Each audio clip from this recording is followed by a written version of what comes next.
No, can't do it. It's not hard. Just say sorry. It's not hard. Swallow your pride.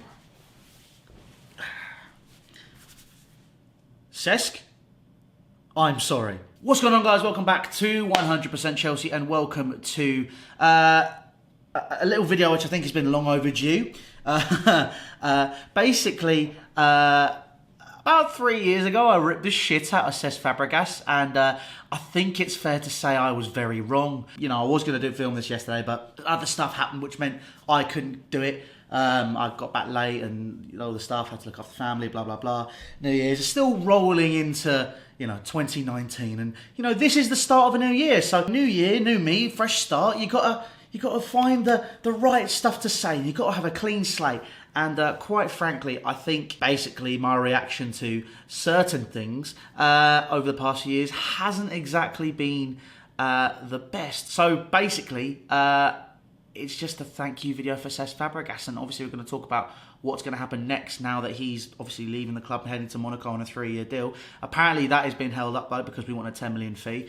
Don't understand why, but c'est la vie. Again, that's something which I tend to be saying a lot recently, but at the same time, I think that we are basically trying to just get that fee for Cesc Fabregas sorted. But it's safe to say he's on his way to Monaco. He's going to help them in Liga, and I think credit where it's due. Cesc Fabregas, 500 games in English football, 501 actually, and I think he's done all right. I mean, if you go through his highlights reel, he threw Peter at Sir Alex Ferguson, Martin Keown saying that he thought it was a little Spanish fella, and even when throwing a pizza, had great technique when it comes to passing. And I think that highlighting key moments in Cesc Fabregas' career, especially at Chelsea, he has been superb. Obviously, Arsenal all guys over. He became their captain. They fucked it up, and then he became a Chelsea player. So, Arsenal fans, unlucky, or not so unlucky, because we got him. I don't really give a shit about what you feel about that. But moving swiftly on, Cesc Fabregas obviously arrived at Chelsea during the 2014 World Cup.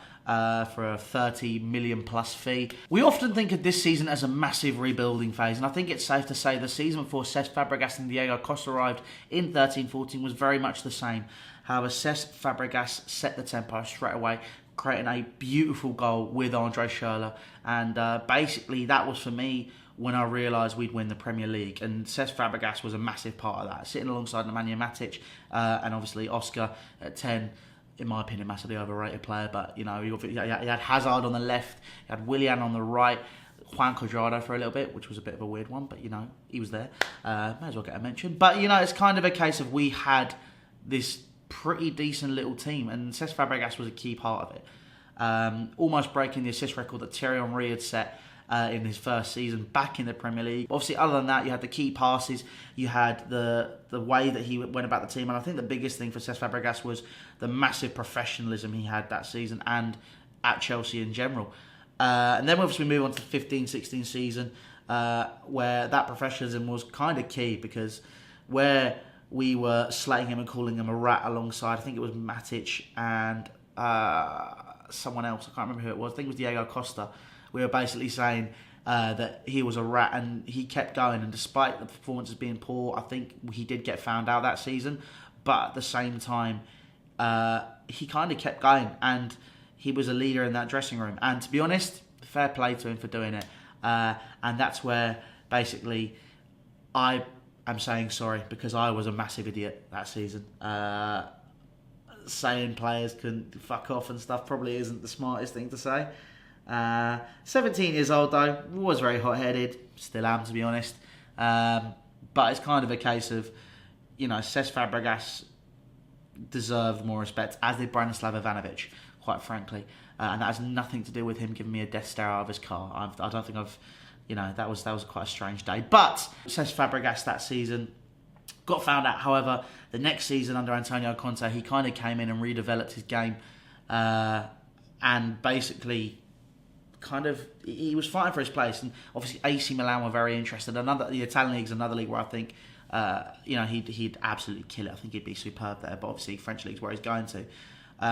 But he decided to stay and fight for his place, worked on his fitness, became a bit bulkier, and really, to be honest, set a high bar in terms of professionalism for me. It's something which, in hindsight, it was quite amazing to see what he was doing. I keep saying the word professionalism because professionalism, I think it's quite hard to come by. It's quite hard to come by seeing it firsthand.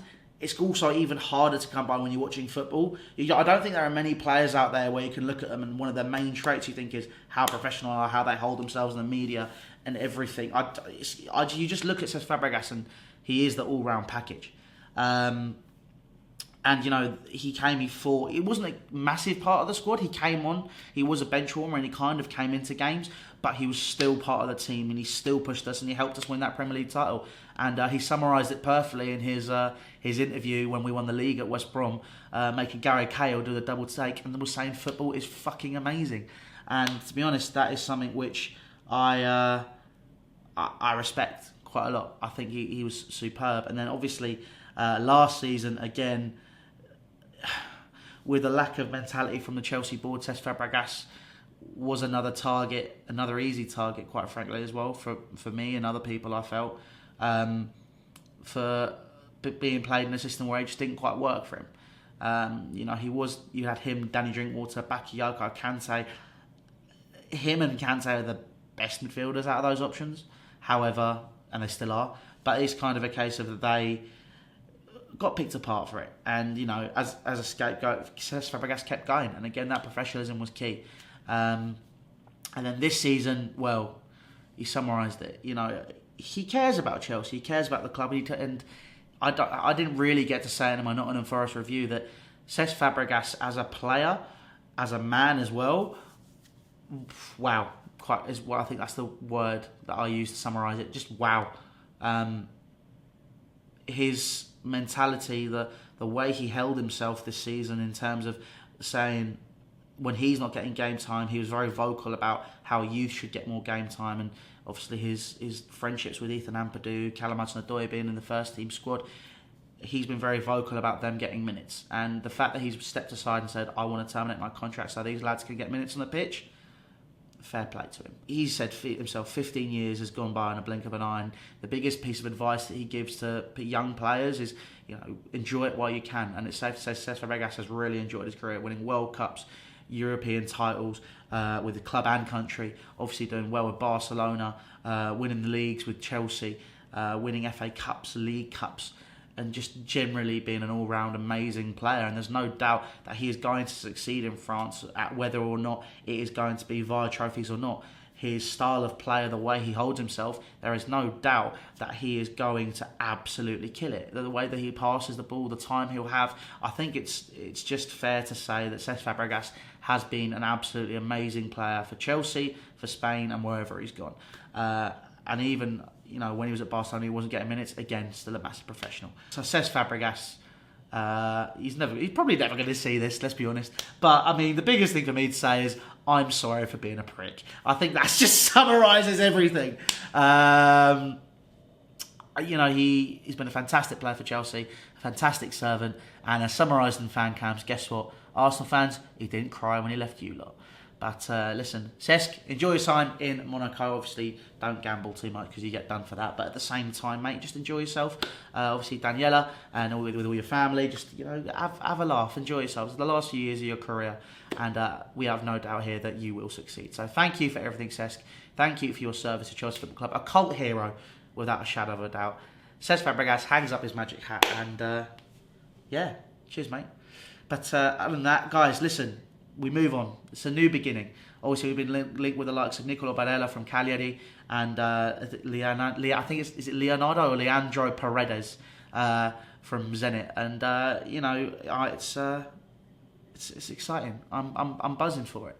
But listen, guys, make sure you subscribe to 100% Chelsea. All social links down in the description: Facebook, Snapchat, Twitter, and Instagram. We'll have a little chat about Paredes and about Barella and what they can offer for Chelsea in the future, and we'll just see what they're capable of.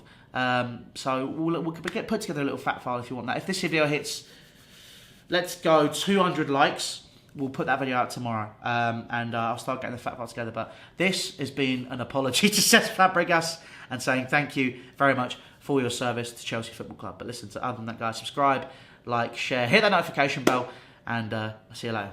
Ta-ra.